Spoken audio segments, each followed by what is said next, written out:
அன்பர்களே வணக்கம்.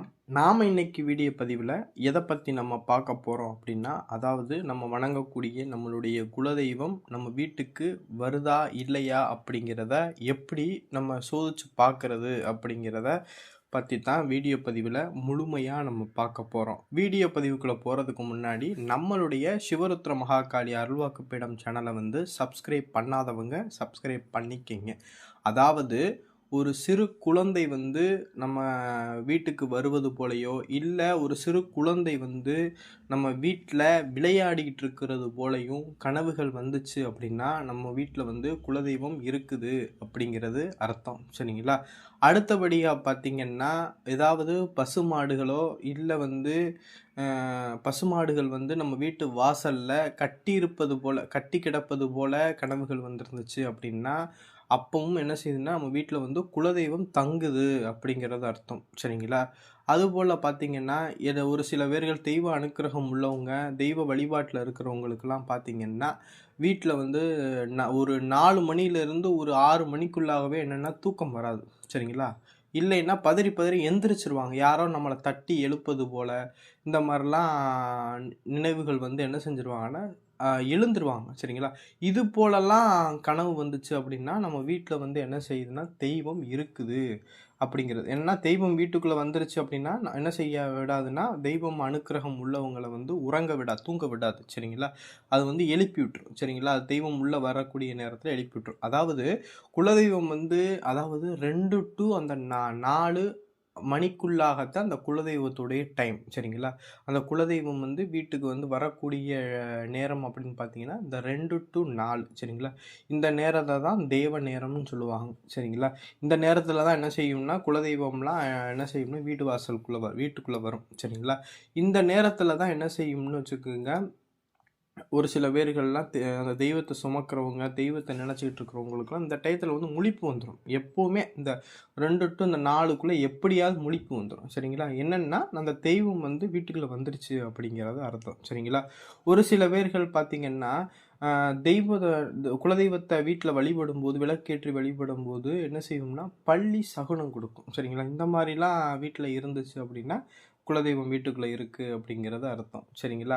இப்போ அடுத்தபடியாக நம்மளுடைய குலதெய்வம் நம்ம வீட்டுக்குள்ளே நம்மளை காக்குதா அப்படிங்கிறத நீங்கள் முழுமையாக ஒரு சில பூஜை பரிகாரங்கள் மூலியமாக நம்ம எப்படி தெரிஞ்சுக்கிறது அப்படின்னா, அதாவது ஒரு வளர்பிறையில் வரக்கூடிய ஒரு செவ்வாய்க்கிழமை அன்னைக்குன்னு ஒரு தலை வாழை இலை எடுத்துக்குங்க. அந்த தலை வாழை இலையில் என்ன செஞ்சுருங்கன்னா கல் உப்பு ஒரு படி என்ன செஞ்சுருங்கன்னா கொட்டி பரப்பி வச்சுருங்க. பரப்பிட்டு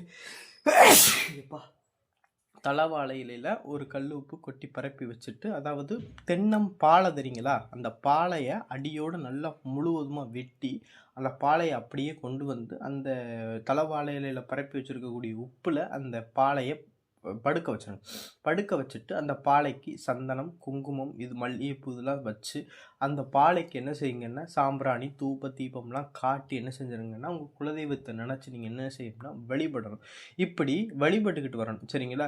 மொத்தம் இந்த செவ்வாய்க்கிழமை ஆரம்பித்தா அடுத்த செவ்வாய்க்கிழமை வர இந்த பூஜையை நீங்கள் ஆரம்பிக்கணும். சரிங்களா? இந்த பூஜையை மொத்தம் 8 நாட்கள் பண்ணணும்.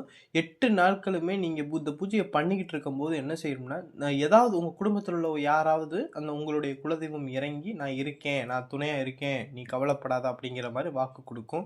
இல்லை அப்படின்னா உங்கள் கனவுலையோ என்ன செய்ய ஆரம்பிக்கும்னா நான் இருக்கேன் அப்படிங்கிற மாதிரி உங்களுடைய குலதெய்வம் வாக்கு கொடுக்கும். சரிங்களா? இது பார்த்தீங்கன்னா 8 நாளுக்குள்ளேயே ஏதாவது வாக்கு கொடுத்துரும். அதே மாதிரி 8வது நாளும் வாக்கு கொடுத்துச்சு அப்படின்னா இந்த மாதிரி வாக்கு கொடுத்த நிமிஷத்துலேயே அடுத்த நாள் காலையில் இந்த பாலையும் கல் உப்புக்கு அந்த வாழையில எல்லாம் ஓடுற தண்ணியில் கொண்டு போய் விட்டுறணும். சரிங்களா? அதே போல் இந்த 8 நாளைக்கு உள்ளாகவே கனவுல வந்துருச்சு, தெய்வம் வந்துருச்சு அப்படின்னு சொல்லி வந்துருச்சுன்னா அப்போவே பூஜையை முடிச்சுட்டு அந்த பாலையை கொண்டு போய் ஓடுற தண்ணியில் விட்டுறணும். சரிங்களா? இப்படி இந்த பூஜையை பண்ணினீங்க அப்படின்னா நம்மளுடைய தெய்வம் இருந்துச்சு அப்படின்னா நம்மளுக்கு உடனடியாக வாக்கு கொடுக்கும். இந்த பூஜையை பண்ணினீங்கன்னா உன் கூட துணையாக இருக்கேன், இனி கவலைப்படாத அப்படிங்கிற மாதிரி ஏதாவது கனவு ரீதியாகவோ இல்லை நம்மளுக்கு நம்ம குடும்பத்தில் உள்ளவங்கள் ரீதியாக உடலில் இறங்கி என்ன செய்ய ஆரம்பிக்கும்னா சொல்ல ஆரம்பிக்கும். சரிங்களா? இதுதான் குலதெய்வம் வந்து வருதா இல்லையாங்கிறத சோதிச்சு பார்க்குற ஒரு எளிமையான தாந்திரிக முறை. சரிங்களா? நல்லா தெரிஞ்சுங்க. இந்த மாதிரி எந்த விதமே இல்லை அப்படின்னா குலதெய்வம்ங்கிறது வந்து வீட்டுக்கு வரலை அப்படிங்கிறது அர்த்தம். அதே போல் குலதெய்வ கோயில்லையோ இல்லை மற்ற எந்த கோயிலையோ எலுமிச்சம்பழங்கனி வாங்கிட்டு வந்து வீட்டில் வச்சு அந்த கனி வந்து வீட்டில் வச்சிருக்கும் போது அந்த கனி அழுகிருச்சு அப்படின்னா வீட்டில் ஏதோ பிரச்சனை இருக்குது அப்படிங்கிறது அர்த்தம். வீட்டில் பிரச்சனைனா இந்த மாதிரி மாந்திரிக பிரச்சனை செய்வன இந்த மாதிரி ஏதோ பிரச்சனைகள் இருக்குது அப்படிங்கிறது அர்த்தம். அது உடனடியாக அது என்னங்கிறத பார்த்து நீங்கள் சரி பண்ணிக்கிறணும். சரிங்களா? இந்த வீடியோ பதிவு பிடிச்சிருந்துச்சு அப்படின்னா நம்மளுடைய சிவருத்ர மகாகாளி அருள்வாக்கு பீடம் சேனலை வந்து சப்ஸ்கிரைப் பண்ணாதவங்க சப்ஸ்கிரைப் பண்ணிக்கிங்க. நன்றி, வணக்கம்.